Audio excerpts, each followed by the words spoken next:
आपका classmate GK के अंदर आज अपने पढ़ने वाले हैं एनसीईआरटी पर आधारित टॉप 5 क्वेश्चन साइंस के, जो कि सभी परीक्षाओं के लिए बहुत ही इंपॉर्टेंट है।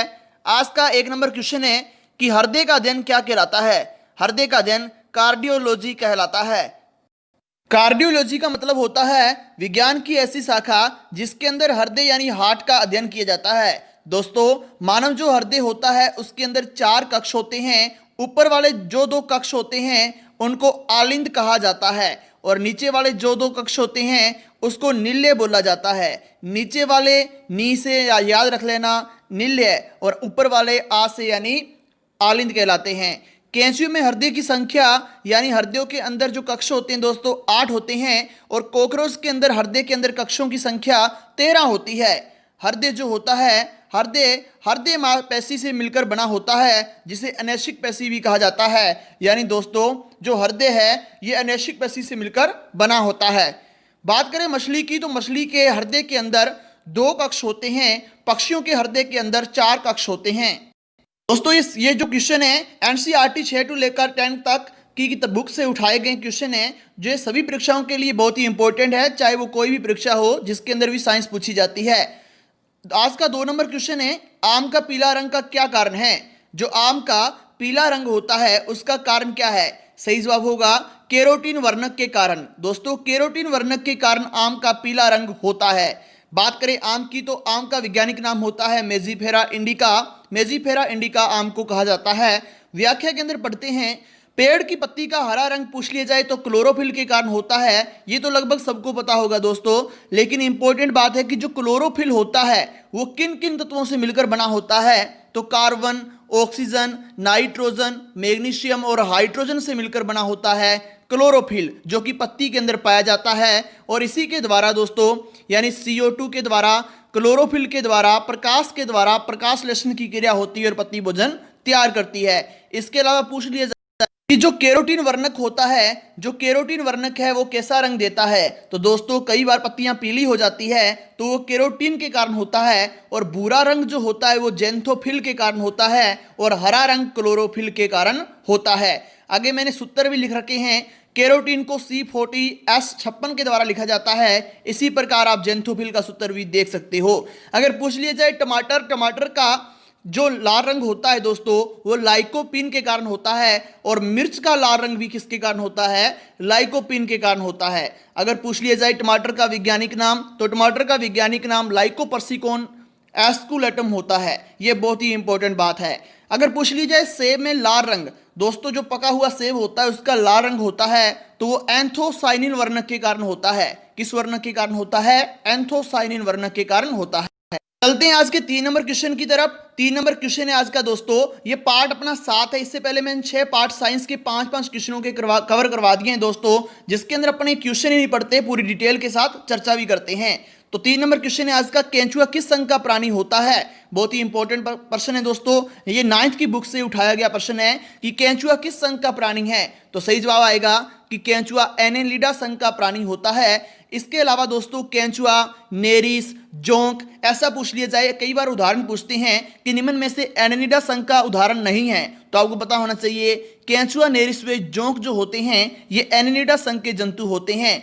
इसकी विशेषता यानी जो एनेलिडा संघ होता है इसकी विशेष विशेषता होती है, इसके अलावा भी कई विशेषताएं पाई जाती है, लेकिन प्रमुख विशेषता होती है कि इसके अंदर वास्तविक देहगुआ पाई जाती है। किन प्राणियों के अंदर, एडेनिडा संघ के प्राणियों के अंदर। दोस्तों अगर बात करें नॉन कोर्डेटा, कई बार पूछ लिया जाता है कि Porifera, Cnidaria, Annelida, arthropoda, Mollusca, ये जो सारे के सारे संघ हैं ये किसके अंदर आते हैं। तो दोस्तों ये नॉन कोर्डेटा के अंदर आते हैं, जिसको हिंदी में अपृष्ठवंशी के नाम से भी जाना जाता है। ऐसे प्राणी जिसके अंदर रीढ़ की हड्डी यानी नोटोकॉर्ड, जिसके अंदर दोस्तों नोटोकॉर्ड नहीं पाई जाती, उन्हें कहा जाता है अपृष्ठवंशी यानी नॉन कोर्डेटा। और जिन प्राणियों के अंदर कोर्डेटा यानी कोर्ड पाई जाती है, रीढ़ की हड्डी पाई जाती है, उन्हें कहा जाता है कोर्डेटा।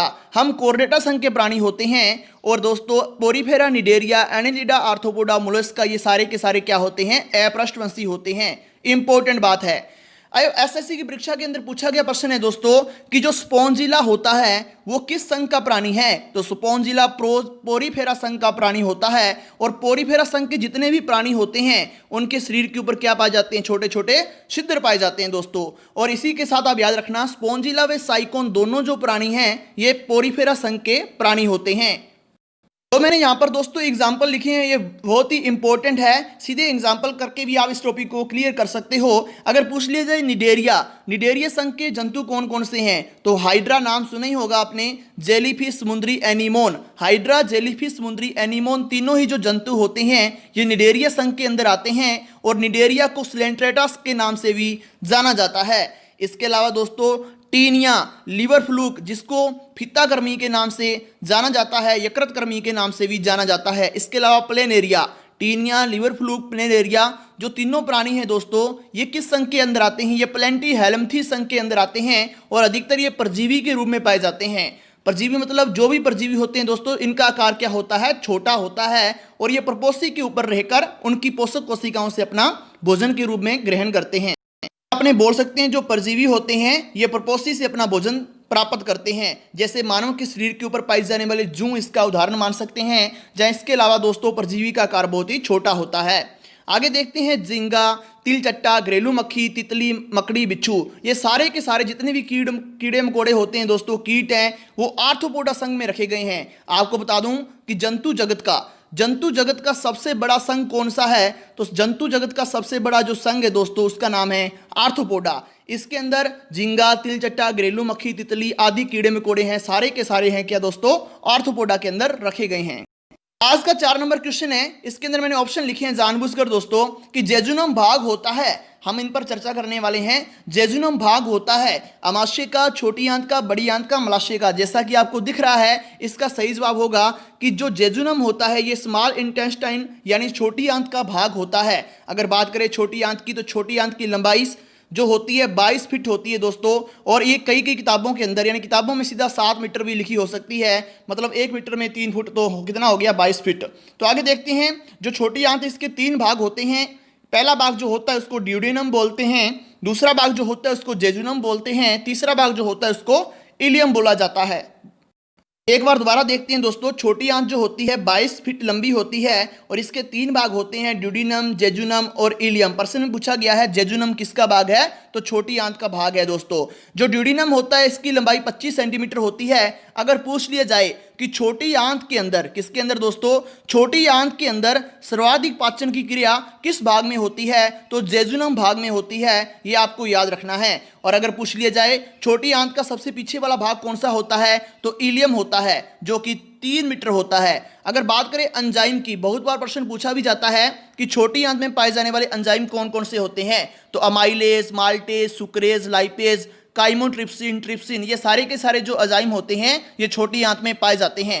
अगर बात करें बड़ी आंत की, तो बड़ी आंत के भी दोस्तों 3 भाग होते हैं, कोलन, सिकम और मलाशय। मलाशय जो बड़ी आंत का सबसे बड़ा भाग होता है। अब बात करें कि लंबी दोनों में से कौन होती है, दोस्तों नाम इसका है बड़ी आंत और उसका नाम है छोटी आंत। छोटी आंत होती है दोस्तों कुंडली के रूप में पाई जाती है, लंबाई छोटी आंत की ज़्यादा होती है, लेकिन जो बड़ी आंत होती है इसका व्यास ज़्यादा होता है, मतलब ये चौड़ी ज़्यादा होती है, इसी कारण क्या कहा जाता है, इसको बड़ी आंत कहा जाता है। और इसके 3 भाग होती हैं, कोलन, सिकम और मलाशय। आज का अपना अंतिम क्वेश्चन है दोस्तों, 35 नंबर क्वेश्चन है, यानी 5 नंबर क्वेश्चन आज का अपना। 1 न्यूटन किसके बराबर होता है, तो 1 न्यूटन 10⁵ डाइन के बराबर होता है। और न्यूटन को अपने दोस्तों इस प्रकार से भी लिख सकते हैं। अगर बात करें जो न्यूटन ये बल का मात्रक होता है दोस्तों, बल यानी किसी वस्तु पर अपने धक्का लगाते हैं उसे बल कहा जाता है, फोर्स कहा जाता है। और बल एक सदिश राशि होती है, ऐसी राशियां जिसके अंदर दोस्तों परिमाण व दिशा, ऐसी राशियां जिसके अंदर परिमाण व दिशा दोनों चीजें पाई जाती है उसे कहा जाता है सदिश राशि। और ऐसी राशियां जिसके अंदर केवल परिमाण होता है, केवल परिमाण होता है और दिशा नहीं होती है, उन्हें कहते हैं अदिश राशियां। तो बल क्या होती है, सदिश राशि। दोस्तों जो बल होता है वो क्या होती है, एक सदिश राशि होती है, बहुत ही इंपॉर्टेंट बात है। और इसका m के स्पत्ति में मात्रक होता है न्यूटन, जिसको n से लिखा जाता है। अगर पूछ ली जाए बल का सीजीएस स्पत्ति में मात्रक कौन सा होता है, तो बल का सीजीएस स्पत्ति में दोस्तों मात्रक होता है डाइन। दोस्तों क्या होता है, डाइन होता है। तो आपको याद रखना है 1 न्यूटन 10⁵ डाइन के बराबर होता है। अगर क्वेश्चन अच्छे लगे तो कमेंट, शेयर और लाइक जरूर करना। धन्यवाद दोस्तों।